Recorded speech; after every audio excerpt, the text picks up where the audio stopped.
नमो विष्णुपदाय कृष्णपृष्ठाय भूतले श्रीमते भक्तिवेदांत स्वामी इति नामिने।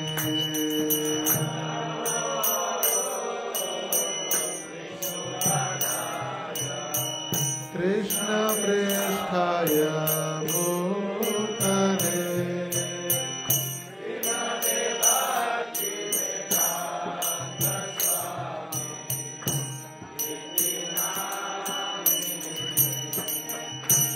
नमस्ते सारस्वते देवे गौरवाणी प्रचारिणे निर्विशेष शून्यवादी पाश्चात्य देशतारिणे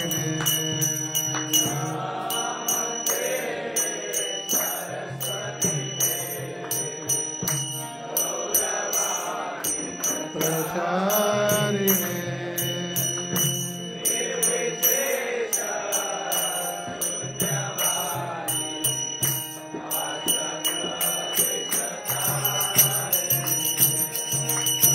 श्री कृष्ण चैतन्य प्रभु नित्यानंद श्री अद्वैत गदाधर श्रीवासादि गौर भक्तवृंद।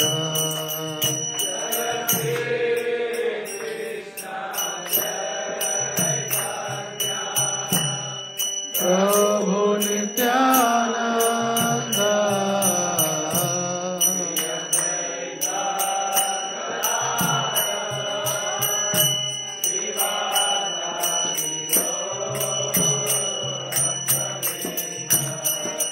हरे कृष्ण कृष्ण कृष्ण हरे हरे हरे राम राम राम हरे हरे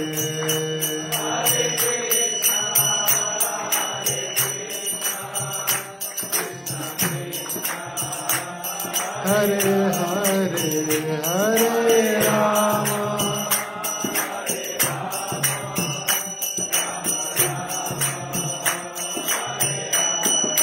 हरे कृष्ण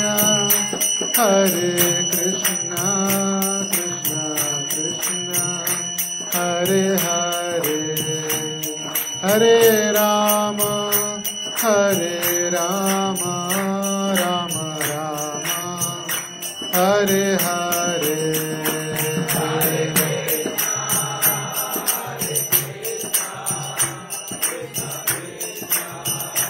हरे हरे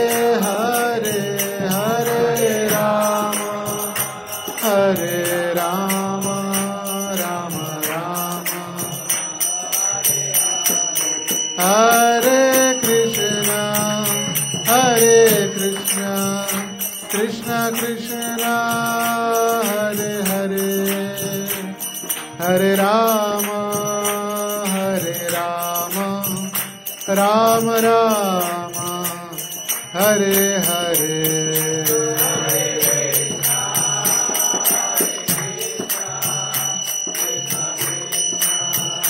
हरे हरे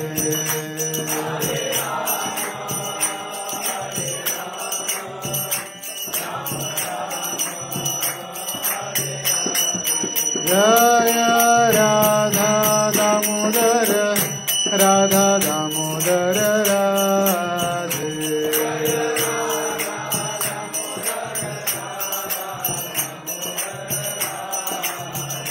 जय कृष्ण बलराम कृष्ण बलराम कृष्ण बलराम जय कृष्ण बलराम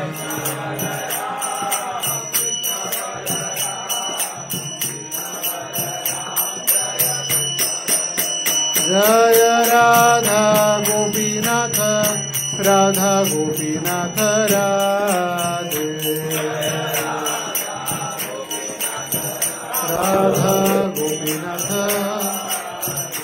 जय गौरनिताय गौरनिताय गौरनिताय जय गौरनिताय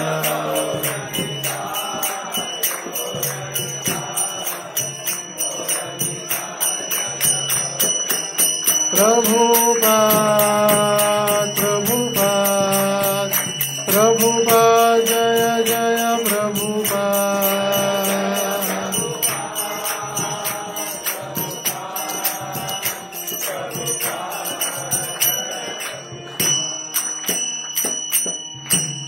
श्री हरिनाम संकीर्तन की जय।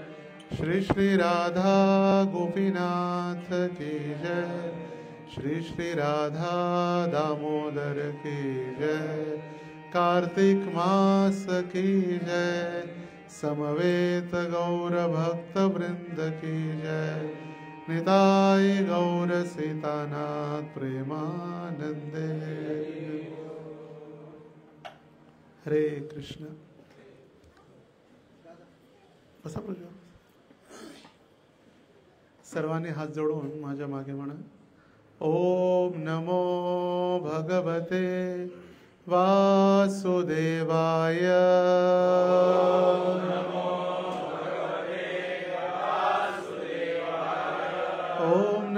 भगवते वासुदेवाय।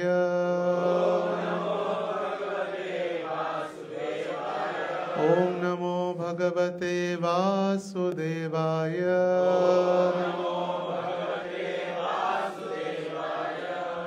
हरे कृष्ण। सर्वांचं स्वागत आहे आजच्या या कार्तिक निमित्त विशेष दीपदान आणि सत्संग कार्यक्रमासाठी। हा कार्तिक महिना गेल्या 9 दिवसापासून प्रारंभ झालेला आहे। शरद पौर्णिमे दिवशी पौर्णिमेपासून येणाऱ्या पौर्णिमेपर्यंत हा एक महिना, ज्याला आपण कार्तिक महिना, ऊर्जा व्रत किंवा दामोदर महिना म्हणून देखील प्रसिद्ध आहे। तर हा महिना आपल्या सर्व भक्तांसाठी आणि विशेष करून राधा कृष्णांच्या भक्तांसाठी तर अधिक अतिविशेष आहे। कारण या महिन्यामध्ये एक नंतर एक सगळे उत्सवच उत्सव आहेत। आणि आपल्यासाठी अधिक विशेष म्हणजे आपले राधा दामोदर किंवा दामोदर लीला या महिन्यामध्ये झाली, तर त्यासाठी आणखी विशेष आहे। आणि दामोदर लीला म्हणजे भगवान श्रीकृष्णांना यशोदेनं भगवंतांना बांधून ठेवलं। उखळाला बांधा रे याला उखळाला बांधा। का बांधलं? कारण भगवंतांनी घरामध्ये असलेले दह्याचे, दुधाचे, लोण्याचे मडके फोडले म्हणून दंड दिला। आता ज्यांच्या घरामध्ये 9 लाख गायी आहेत त्यांच्या घरात तर दुधाची आणि दह्याची कमतरता नाहीये। जर सोलापूरमध्ये आल्यानंतर एका टेक्सटाईल इंडस्ट्रीच्या मालकांच्या घरी जर आपण गेलो आणि जर 100 रुपयाचा टॉवेल खरेदी करून आणला तर हसू लागतील सगळे। ज्यांच्या घरात टेक्सटाईल इंडस्ट्री आहे आणि टॉवेल जर आणला खरेदी करून, त्याच पद्धतीनं ज्यांच्या घरामध्ये 9 लाख गायी फक्त नंद महाराजांच्या घरामध्ये आहेत आणि नंद महाराजांचे भाऊ उपनंद, सुनंद इत्यादी सर्वांच्या घरी लाखो गायी आणि लाखो गायींपासून भगवंतांच्या दुधाची, दह्याची, लोण्याची व्यवस्था। तर भगवंत विचार करू लागले की मी सकाळी उठल्यानंतर, आणि ही जी घटना घडली इतिहास आहे म्हणून घटना, गोष्ट म्हणत नाही आपण, एक होता राजा एक होती राणी, नाही, ही घटना घडली 5000 वर्षापूर्वी गोकुळामध्ये। आणि दीपावलीच्या दिवशी, ज्या दिवशी लक्ष्मीपूजन आपण दीपावली साजरी करतो, त्या दिवशी ही लीला किंवा ही घटना त्या दिवशी घडली। यशोदा सकाळी व्यस्त होती, घरच्या कामामध्ये, कारण दिवाळी असल्यामुळे कोणीही लेबर कामाला आलेले नव्हते, घरी कोणीच नव्हते आणि त्यामुळे यशोदेला स्वतः सगळं करावं लागत होतं आणि यशोदा व्यस्त होती आणि त्यावेळी भगवान श्रीकृष्ण रडत रडत उठले पहाटेच्या वेळी आणि भगवंतांना भूक लागलेली होती आणि म्हणून यशोदेनं भगवंतांना आपल्या मांडीवर घेतलं आणि स्तनपान करण्यासाठी यशोदा त्यांना दूध पाजवू लागली आणि दूध पाजवते वेळी तिनं पाहिलं की समोरच चुलीवरती ठेवलेलं दूध देखील ओतून जाऊ लागलेलं आहे. आता त्यावेळी यशोदेनं भगवंतांना खाली ठेवलं आणि चुलीवरून ओतू जाणारं दूध तिनं खाली ठेवण्यासाठी गेली आणि त्यावेळी मात्र भगवंतांचा इगो हट झाला. माझ्या बापाकडे किती गाई आहेत? 9 लाख. मेरे बाप के पास 9 लाख गाई आहे, कहून नाही आहे. आणि ही माझी आई फक्त 1 लिटर दुधासाठी, माझी काय इज्जत आहे की नाही? एवढा मोठा माणूस मी आहे, एवढं ऐश्वर्य माझ्या घरी आहे, घरात दुधाची, लोण्याची, ताकाची, कशाची कमतरता नाही आहे आणि माझ्या आईनं मला ठेवलं खाली. इथं अनंत कोटी ब्रह्मांडातील लोक माझी पूजा करण्यासाठी, माझं दर्शन करण्यासाठी, मला भोग लावण्यासाठी, मला नैवेद्य दाखवण्यासाठी काय काय करतात माझ्या प्राप्तीसाठी आणि मी हिच्या मांडीवर होतो आणि हिनं मला काय केलं? 1 लिटर दुधासाठी जमिनीवर ठेवलं आणि या रागानं किंवा हा क्रोध, भगवंतांना राग आला आणि भगवंतांनी घरातील सगळे लोण्याचे, दह्याचे मडके फोडण्यास प्रारंभ केला आणि हे जेव्हा यशोदेनं पाहिलं त्यावेळी यशोदा त्यांचा पाठलाग करू लागली दंड देण्यासाठी. आता ही जी घटना घडली ही पहाटेच्या वेळी झाली आणि यशोदा संध्याकाळपर्यंत भगवंतांच्या मागे काठी हातात धरून पाठ लागत होती संध्याकाळपर्यंत. ब्रह्ममुहूर्ताला हे झाला सकाळी कार्यक्रम मडकी फोडण्याचा, पण पकडण्याचा कार्यक्रम संध्याकाळी झाला आणि पहाटेपासून संध्याकाळपर्यंत यशोदा न थकता न थांबता भगवंतांच्या मागे पळत होती. आता भगवंतांना कुणीही पकडू शकत नाही, कोणीच पकडू शकत नाही भगवंतांना. जर आपण विचार केला की भगवंतांना आपण पकडू शकतो, भगवंतांना बांधू शकतो, तर कोण बांधू शकतं भगवंतांना? ज्यांना फक्त पाहिल्यानंतरच साक्षात भय सुद्धा भयभीत होतो, काल सुद्धा भयभीत होतो. साक्षात भगवंतांच्या दर्शनानं मृत्यू सुद्धा भयभीत आहे. अहम, जे भगवंत म्हणाले, मृत्युश्च सर्व हरश्च अहम, मी मृत्यूच्या रूपात येऊन सर्व हरण करणार आहे. तेच काळ आहेत, त्यांच्याच भीतीनं सूर्य आणि चंद्र दररोज उदित होतात, अस्त होतात आणि असे भगवंत आज घाबरलेले आहेत. आईच्या हातात एक लाठी बघून, एक छोटीशी काठी यशोदेने घेतलेली होती आणि ती काठी पाहून भगवंत रडू लागले आणि भगवंत घाबरून त्यांनी हुंदके देत रडत रडत पळत होते आणि त्याचंच वर्णन सत्यव्रत मुनींनी दामोदर अष्टकम मध्ये केलेलं आहे. रुदंतम मुहुर नेत्रम, रडू लागले आणि रडल्यामुळे त्यांच्या डोळ्यातील काजळ त्यांच्या गालावरती पसरू लागलं आणि हे भगवंत रडू लागले. आश्चर्य आहे, असे कोणाचे आहेत का भगवंत रडणारे, काठी घेऊन रडणारे?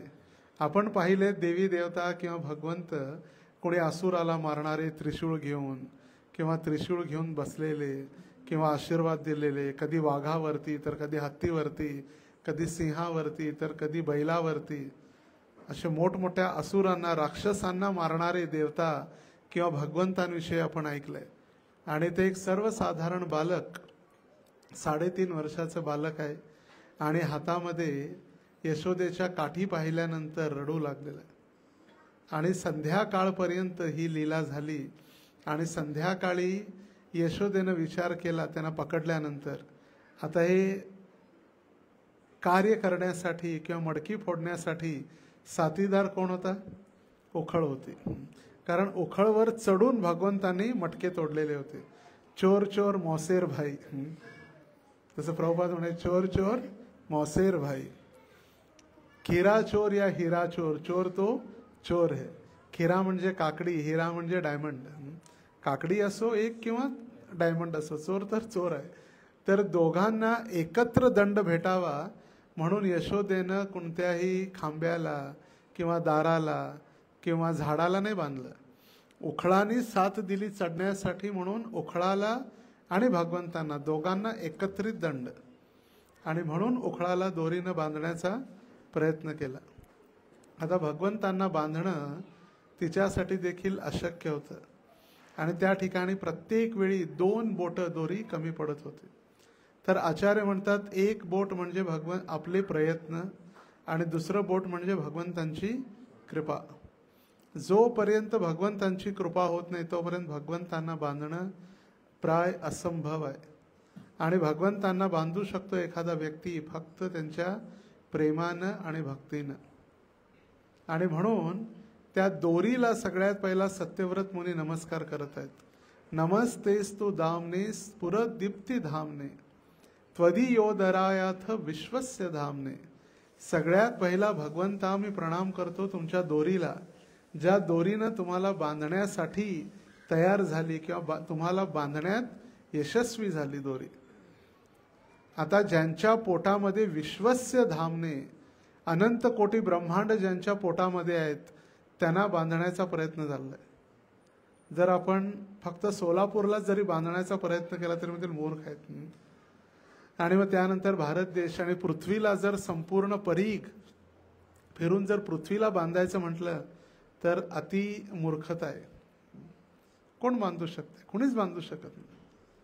आणि त्यासाठी ज्यांच्या पोटामध्ये अनंत कोटी ब्रह्मांड, ज्यांचं पोट अनंत कोटी विश्वाचं धाम आहे. नमस्तेस्तु दामने स्फुरत दीप्ती धामने त्वदीयोदरायाथ विश्वस्य धामने. तुमच्या पोटामध्ये अनंत कोटी ब्रह्मांड सामावलेले आहेत. त्यांना यशोदा बांधण्याचा प्रयत्न करत आहे. आणि यशोदा सक्सेसफुल झाली कारण का तिच्या प्रयत्नामुळे भगवंतांना दया आली. तिच्या डोक्यावरची सगळी फुलं जमिनीवर पडू लागले, घाम येऊ लागला. आणि यशोदा चांगली हट्टी खट्टी होती, अशी बारीक चिडपिडीत नव्हती. यशोदा नंद महाराजांची पत्नी एकदम हट्टी खट्टी, कारण का इतकी नंद राणी, नंद महाराणी. आणि तिच्या कपाळावरती असलेला घाम, तिची फुलं सगळी खाली पडलेली पाहून भगवंतांना दया आली. शेवटी आईसाठी भगवंत दयावान झाले. आता डोक्यावरती जी फुलं आहेत ती देखील विचार करू लागली की आमचा धिक्कार आहे, डोक्यावरती स्थान थोडी, आमचं स्थान तर त्यांच्या चरणामध्ये पाहिजे. आणि म्हणून त्या यशोदा जेव्हा पळत होती ती फुलं पडून यशोदेच्या चरणामध्ये, त्यांनी सुद्धा सॅक्रिफाईस केला फुलांनी, यशोदेच्या चरणामध्ये आली. आणि ही लीला दिवाळीच्या दिवशी झाली. आणि म्हणून हा दिवाळीचा महिना म्हणजे दामोदर महिना, या महिन्यात दामोदर लीला ही झाली दिवाळीच्या दिवशी.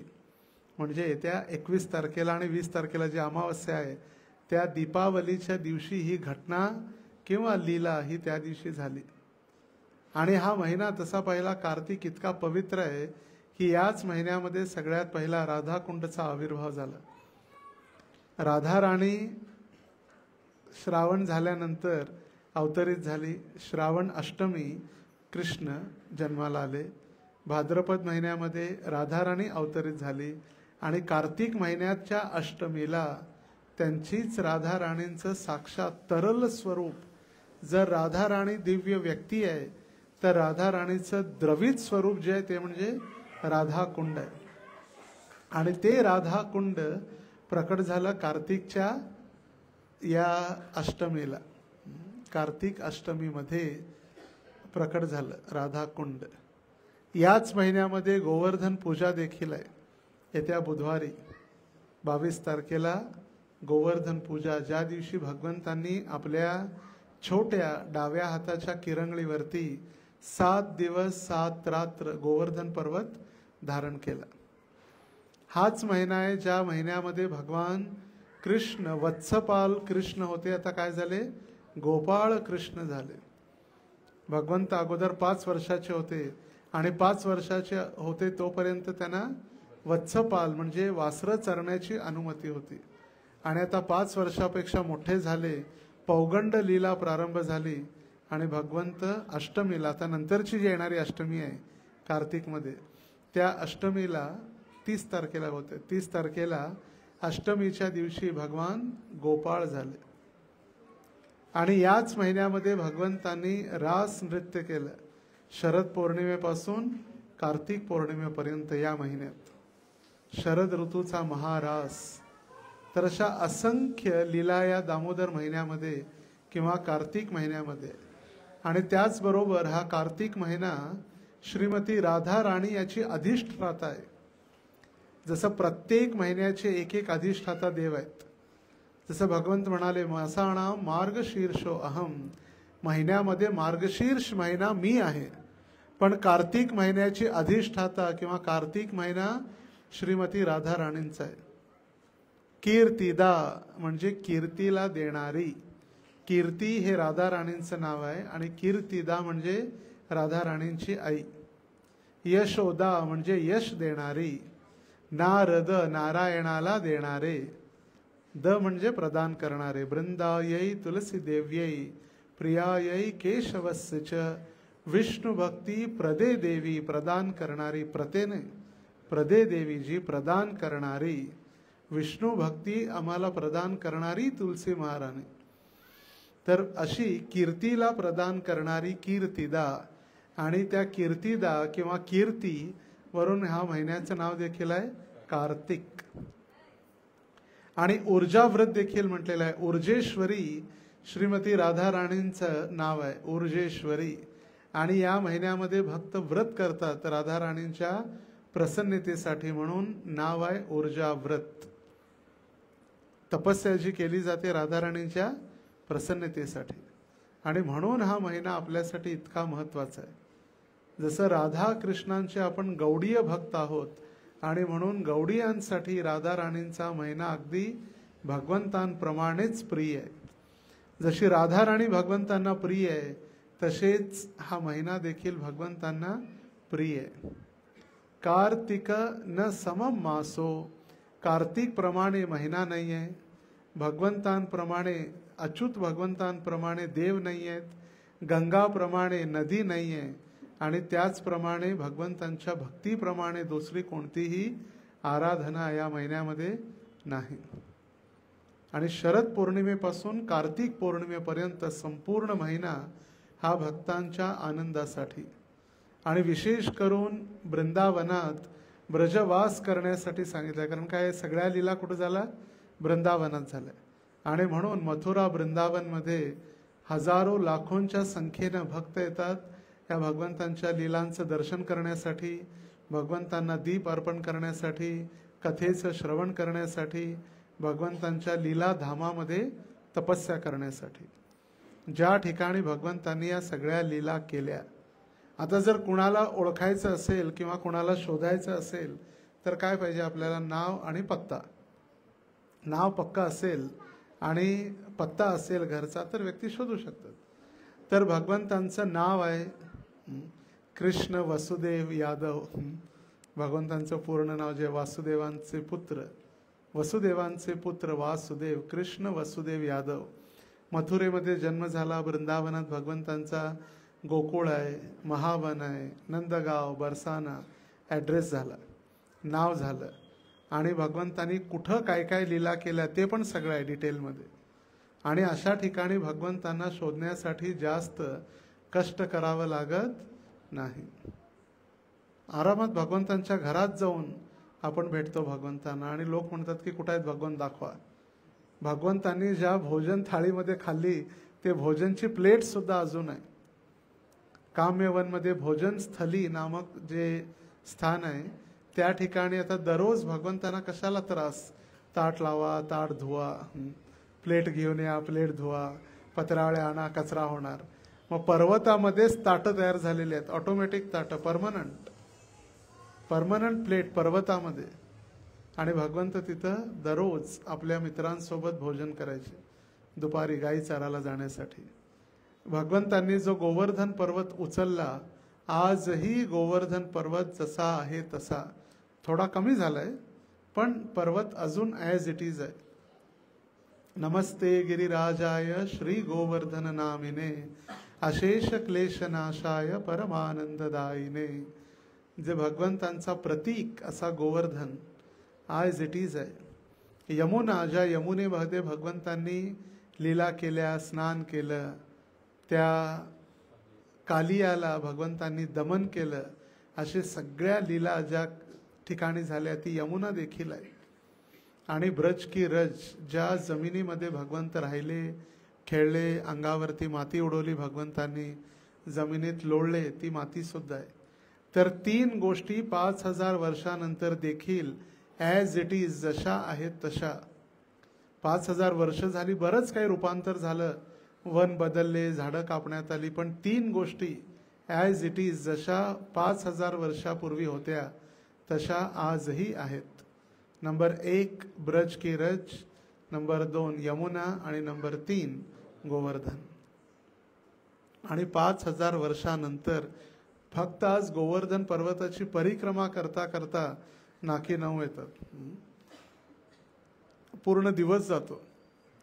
काही काही भक्त तर 2 दिवसामध्ये परिक्रमा पूर्ण करतात. मला आठवतंय जेव्हा 2004 मध्ये आम्ही वृंदावन यात्रा केली परमपूज्य राधानाथ स्वामी महाराजांसोबत, आजपासून 21 वर्षापूर्वी, तर त्यावेळी तेव्हा 500-700 भक्त म्हणजे वाटायचं की भरपूर भक्त आहेत. आणि आज 21 वर्षानंतर 12,000 भक्तांची वृंदावन यात्रा येत्या रविवारपासून आहे. येत्या 19 आहे ना रविवारी, 19 तारखेपासून. तर 12,000 भक्त आहेत. तर त्यावेळी तेवढे भक्त आहेत, प्रदक्षिणा पूर्ण होते नाही होते, आणि महाराजांचे प्रवचन वगैरे व्हायचे म्हणून अर्धी प्रदक्षिणा करून वृंदावनला वापस, दुसऱ्या दिवशी पुन्हा बसने जाऊन जिथं परिक्रमा थांबलेली तिथून चालू करून मग एंड. 2 दिवसात एक गोवर्धन परिक्रमा. कारण कथा कीर्तन सकाळी 5ला गेल्यानंतर रात्री 1-1 वाजता वापस यायच्या बस सगळ्या, 1-1 वाजता रात्री. तर इतकी कथा कीर्तन. आणि तो फक्त गोवर्धन पर्वताची परिक्रमा करण्यासाठीच 21 किलोमीटर आहे. 7 कोस की परिक्रमा, 7 कोस, 1 कोस म्हणजे 3 किलोमीटर, 21 किलोमीटरची परिक्रमा. फक्त चालता चालताच भगवंत आठवतात, भगवंता बस आता तरी संपवा. उद्धव कुंड तर, आणि विशेष करून जे चूतड टेका आहे, चतुर्थ टेका, त्याला तर ते अपभ्रंश होता होता चूतर टेका म्हणतात सगळे. चतुर्थ म्हणजे ज्या ठिकाणी 4th स्टेप चालू होते, 4th पार्ट, त्या ठिकाणी बसण्याची व्यवस्था केली आहे. तिथं बसायचा असा एक नियम आहे. आणि म्हणून तिथं मग ज्यूसच्या गाड्या आणि सगळे तयारीत असतात. तिथून जो शेवटचा टप्पा आहे लवकर संपत नाही. मग उद्धव कुंड दिसत नाही, मग राधा कुंड, तर मग राधे राधेच होऊन जाते शेवटचा टप्पा. तर असा भगवंतांनी 7 दिवस 7 रात्र पर्वत उचलला. आणि त्या अशा लीलास्थलींचं जे स्थान आहे, आणि भगवंतांची विशेष बाल लीला, भगवंतांच्या ज्या वेणू माधुरी, रूप माधुरी, लीला माधुरी आणि रस प्रेम माधुरी, ह्या ज्या 4 माधुरी ज्या आहेत त्या फक्त कृष्ण लीलेमध्येच पाहू शकतो. भगवंतांची सुंदरता, सर्व कर्षती इति कृष्ण, सर्वांना आकर्षण करणारे. नरसिंह भगवंतांना लोक बघितल्यावर घाबरतात. कोणी आकर्षित होतात का नरसिंह भगवंतांना? डोळे बंद करतात नरसिंह भगवंत आल्यावर. मी मागच्या वेळी पण सांगितलं, एक छोटासा एक जो रील बनवलेली होती किंवा व्हिडिओ, कर्नाटकामध्ये एक 5-5, 6-6 वर्षाच्या मुलांनी नाट्यलीला केली, हिरण्यकश्यपूचा वध. आणि त्या ठिकाणी छोटा लहान मुलगाच, एक 5-6 वर्षाचा, हिरण्यकश्यपू पण झालेला, आणि त्याच्यापेक्षा थोडा लहान प्रल्हाद होता, त्याच वयाचे होते सगळे. आणि तो कन्नडमध्ये विचार लागला, कुठं आहेत तुझे भगवंत? म्हणजे माझे भगवंत सर्वत्र आहेत, ಎಲ್ಲಕಡೆ ಇದ್ದಾರೆ ನನ್ನ भगवंत, ಎಲ್ಲಕಡೆ ಇದ್ದಾರೆ, सगळीकडे माझे भगवंत आहेत. म्हणले सांग या खांब्यामध्ये पण आहेत का? हा, खांबे वगैरे इद्दारे, इथं पण खांब्यामध्ये सुद्धा आहेत. आणि मग हिरण्यकश्यपू तो एकदम ताटत जाऊन त्या खांब्यावर जेव्हा प्रहार करतो आणि मोठे नरसिंह भगवंत प्रकट होतात, आणि मग हिरण्यकश्यपूच रडायला लागतो, अम्मा मम्मी. हिरण्यकश्यपूला नरसिंह भगवंतांना पाहिल्यानंतर तो रडायला लागतो आणि प्रल्हाद महाराजांना मिठी मारू लागतो. आणि इतकं सुंदर ते निरागस मुलं त्या हिरण्यकश्यपूला पाहिल्यानंतर हिरण्यकश्यपूच प्रल्हाद महाराजांना मिठी मारून रडत होता. तर हे तर भगवंतांचं जे रूप आहे कधी आकर्षित करू शकत नाही. नाहीतर मग उग्र रूप असं परशुरामांचं आहे किंवा मत्स्यावतार आहे. पण भगवंतांचं जे कृष्ण रूप जे आहे बासुरी वाजवणारं, सर्वांना आकर्षित करणारं. मग ते भक्त असो अभक्त असो, कोणतेही जीव असो, पक्षी असो, कुणी असो, सर्वांना आकर्षित करणारं ते रूप आहे. ते म्हटलेलं आहे भगवंतांचं रूप माधुरी. लीला माधुरी म्हणजे बाललीला भगवंतांच्या. नरसिंह भगवंतांच्या बाललीला झाल्या नाही, डायरेक्ट एकदाच एकच लीला, वन अँड फायनल. कोणते बाललीला वगैरे काही नाही. रामांच्या होत्या बाललीला, पण लगेच भगवंत मोठे झाले आणि वनवासासाठी निघून गेले. पण भगवंतांनी आपल्या कौमार लीला, वयाच्या जन्म घेतल्यापासून 5 वर्षापर्यंत बाललीला, त्यानंतर कुमार लीला 6व्यापासून 10व्यापर्यंत, 11व्यापासून 16पर्यंत पौगंड लीला, या भगवंतांच्या अगदी डिटेलमध्ये वर्णन आपल्याला शास्त्रामध्ये प्राप्त होतं. आणि त्या सगळ्या लीलांमध्ये बाल लीला सर्वांना आकर्षित करणार आहेत.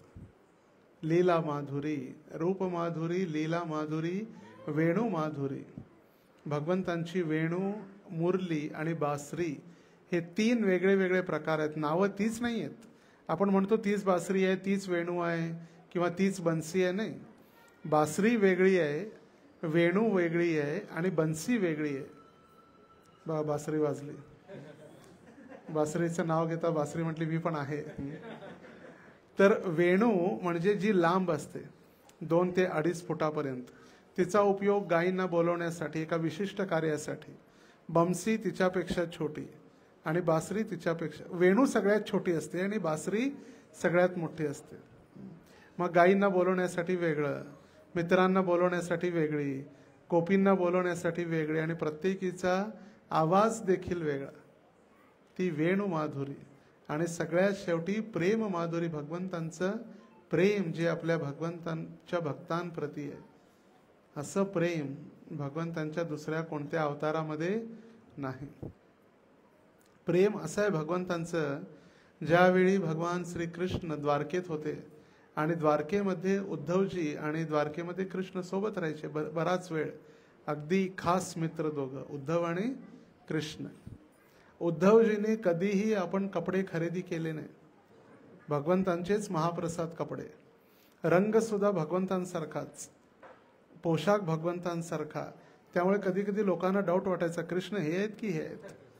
जसं जुळे भाऊ असल्यानंतर कधी कधी प्रश्न पडतो.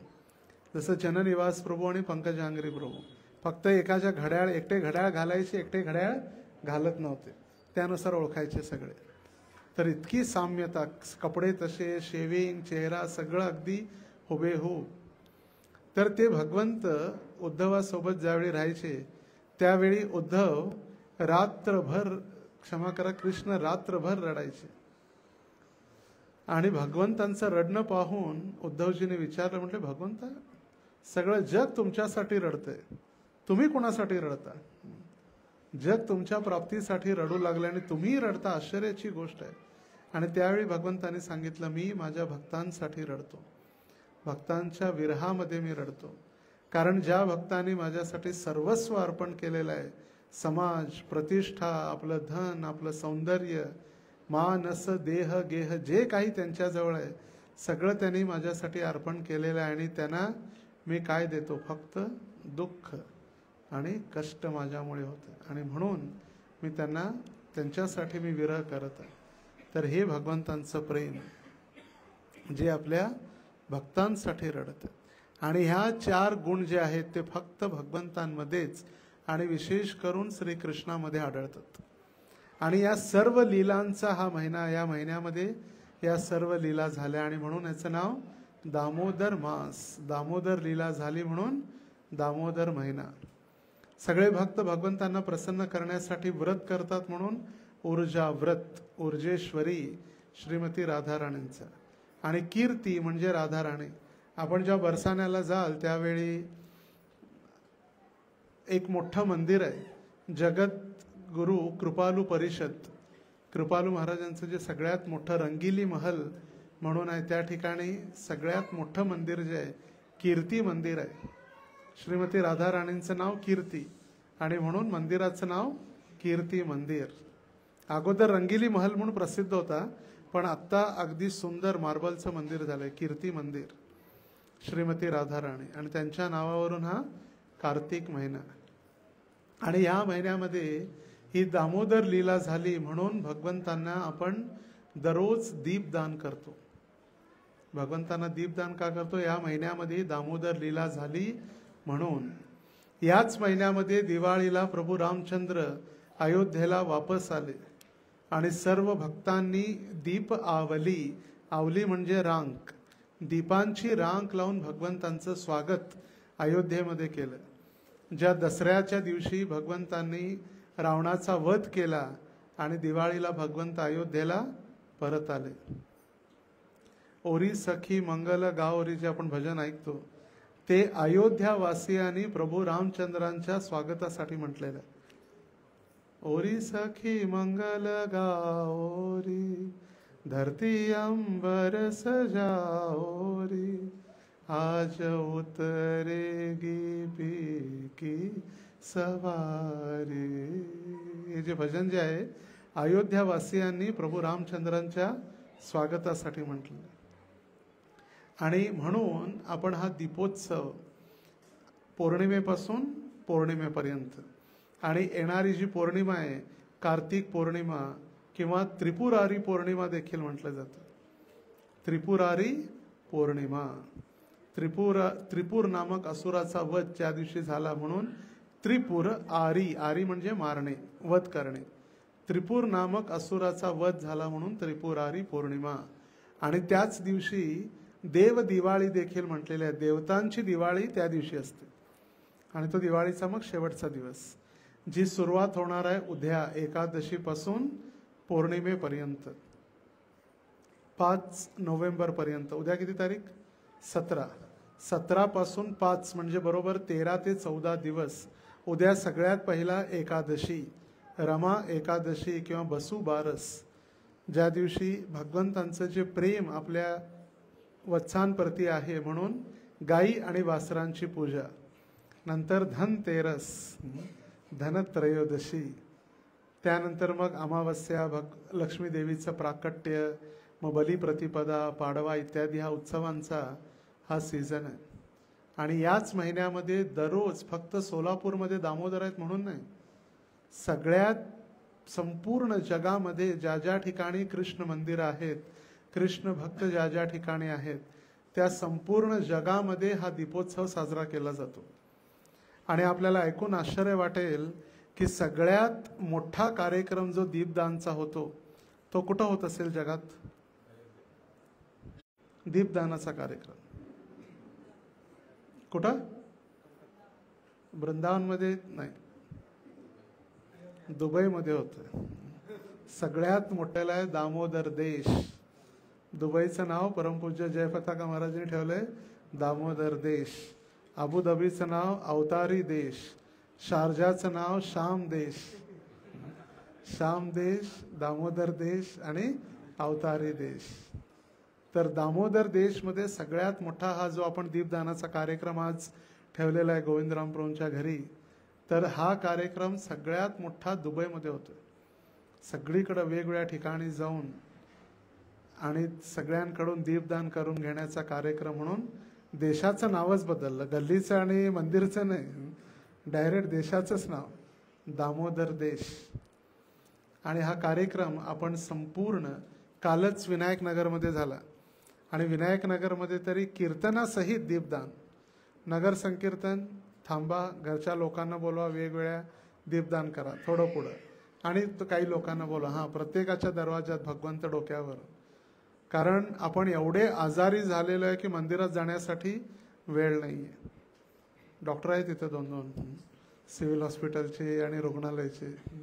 आपण डॉक्टरांकडे जात नाही, डॉक्टर स्वतः आपल्याकडे आले.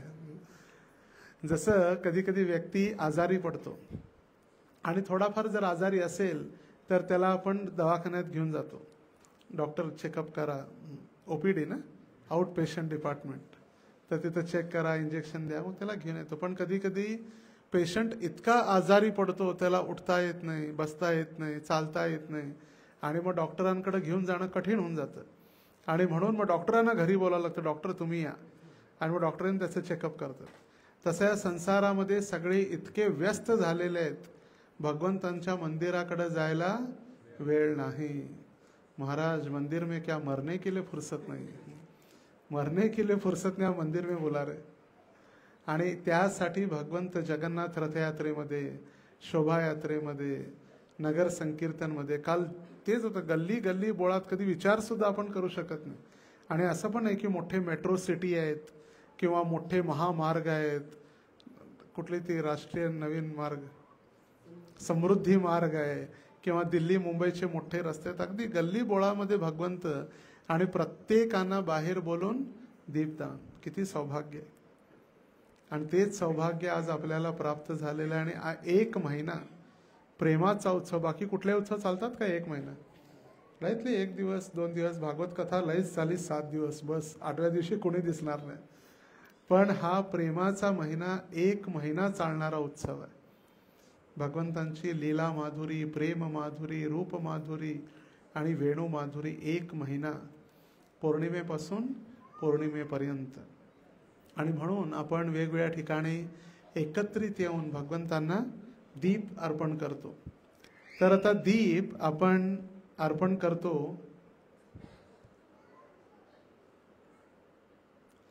तर भगवंतांना दीप अर्पण करण्याची पद्धती जी आहे ती पद्धती आपण ऐकली असेल. भगवंतांना आपण काय करतो?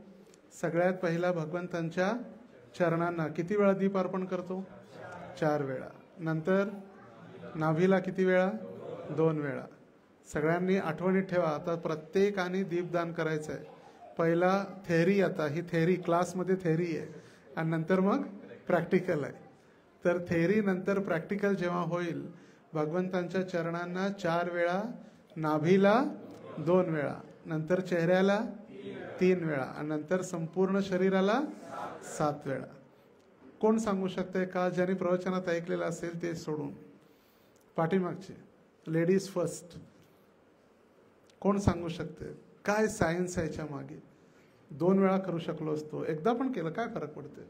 3 वेळा करू, 2 वेळा करू, 5 वेळा करू, काय बाबा याचं काय कारण आहे?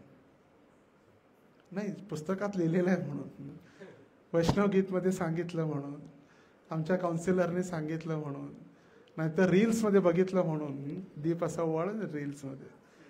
तर सगळ्यात पहिला जे आपण भगवंतांच्या चरणांना 4 वेळा दीप अर्पण करतो.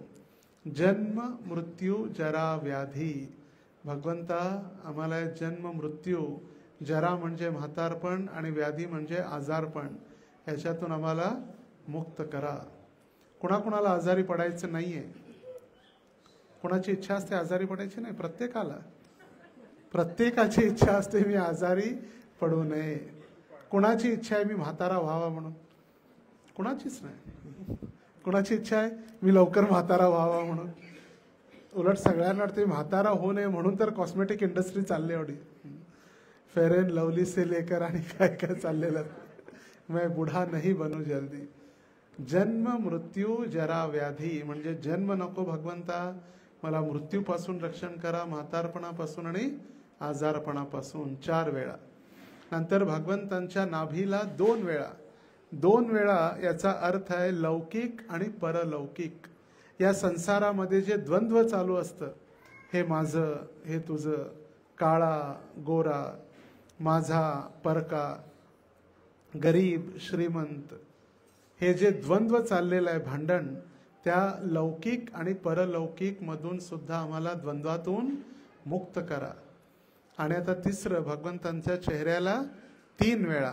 तर याचा अर्थ 3 वेळा दीप फिरवणं म्हणजे सत्वगुण, रजोगुण आणि तमोगुण ची जी रस्सी आहे, जी बांधली जाते, भगवंता या 3 गुणांमधून देखील आम्हाला मुक्त करा. आणि 7 वेळा संपूर्ण भगवंतांचा दिव्य विग्रह, याचा अर्थ म्हणजे जमीन म्हणजे भूमी, जल, अग्नी, आकाश, अहंकार आणि महत्त्व जे वेगळे वेगळे महत्त्व आहेत, या संसारातून भगवंत आम्हाला मुक्त करा आणि कुठं घेऊन चला, तुमच्या गोलोक धामात घेऊन चला. बघा किती सायंटिफिक आहे भक्ती. भक्ती ही अंधश्रद्धा नाही आहे. डोळ्यावर पट्टी बांधून त्याला म्हटलं जातं अंधश्रद्धा. काहीच माहीत नाही, आपण पालन करतो. पण भक्तीमध्ये अगदी स्पष्टपणे सांगितलेलं आहे की प्रत्येक जे आपण कार्य करतो ते कार्य करण्यामागचा संपूर्ण उद्देश आपल्याला शास्त्रामध्ये दिलेला आहे. तर आता आपण दामोदर अष्टकम म्हणणार आहे. दामोदर अष्टकम म्हणजे ही जी लीला झाली, ज्या दिवशी दिवाळीच्या दिवशी यशोदेनं भगवंतांना बांधलं आणि तो उखळ घेऊन भगवंतांनी ओढत ओढत नलकुबेर आणि मणिग्रीवच्या 2 मुलांचा उद्धार केला. नलकुबेर आणि मणिग्रीव कोणाचे मुलं होते? कुबेरांचे. आणि कुबेर कोण आहेत? देवतांचे खजानजी, कोषाध्यक्ष, ट्रेजरर. ट्रेजरी डिपार्टमेंट आहे, जनता बँकेची नाही तर सगळ्या देवी देवतांची. किती मोठा ट्रेजरी असेल. आणि त्याच्यापासून त्यांना आलेला अहंकार, आम्ही एवढ्या मोठ्या बापाची मुलं आहे, हे काय नारद मुनी आमच्या समोर, म्हणून उघडे नागडे आंघोळ करत होते. आणि नारदाने श्राप दिला, म्हटले झाडं बना, कधी कपडे घालायची आवश्यकताच नाही. म्हणून ज्यांना उघडे असे झाडं झाले ना, वेगळे वेगळे असे ते असे उघडे फिरत असतात सगळे आणि वेगळे वेगळे पोज देत असतात फोटो काढायसाठी. मग ते तसे झाडं तयार होतात. आणि ते जसे नग्न आनंद घेत होते नलकुबेर आणि मणिग्रीव, आणि त्या दोघांना झाडं बनल्यानंतर श्राप भेटल्यानंतर बुद्धी स्थिर झाली. म्हटले अरे महाराज क्षमा करा, झाडं तुम्ही होणार कुठं होणार? वृंदावनात होणार, गोकुळात होणार. आणि गोकुळामध्ये झाडं झाल्यानंतर साक्षात कृष्ण तुमचा उद्धार करणार.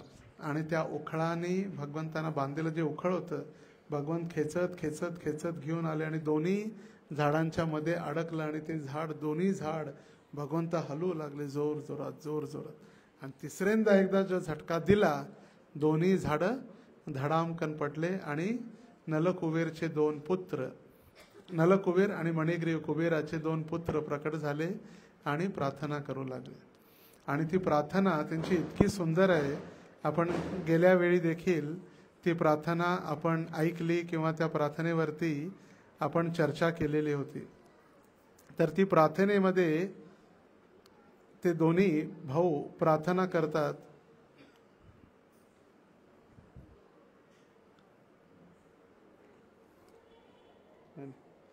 वाणी गुणानुकथने श्रवणो कथायाम.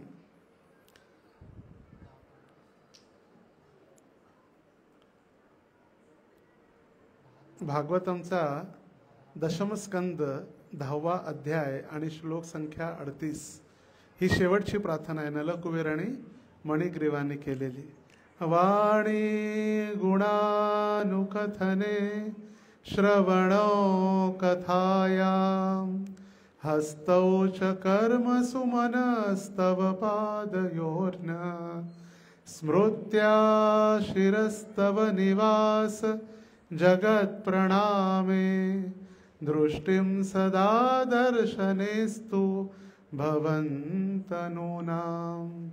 हे भगवंता, आम्हाला एकच आशीर्वाद द्या, यापुढे जेव्हाही आमचे वाणीचा उपयोग होईल आपली कथा बोलण्यासाठी, माझी जेव्हाही वाणी उघडेल आपली कथा करण्यासाठी, माझे हात, माझे पाय, माझे इंद्रिया आपल्या सेवेसाठी, आमचे डोळे भगवंता तुमचं मुखारविंद पाहण्यासाठी, आणि आमचा दिव्य शरीर जे आहे त्याचा संपूर्ण उपयोग आपली आणि आपले महान भक्त नारद मुनींसारख्या भक्तांची सेवा करण्यासाठीच आम्हाला आशीर्वाद द्या. तर तेच दामोदर अष्टकम सत्यव्रत मुनींनी लिहिलेलं आहे. आपल्याजवळ पेम्पलेट आणलेत का? पेम्पलेट नाही आणले का पेम्पलेट? तर मोबाईलमध्ये ज्यांच्या ज्यांच्याजवळ असेल, सगळे स्मार्ट भक्त आलेले आहेत. स्मार्ट भक्तांजवळ स्मार्टफोन आहेत आणि स्मार्टफोनमध्ये दामोदर अष्टकम आहे.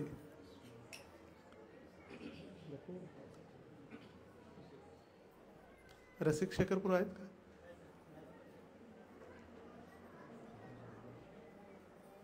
दामोदर अष्टक, रसिक शेखरपूर म्हणताय? दामोदर अष्टकम की हार्मोनियम वाजत आहे, मृदंग वाजत आहे?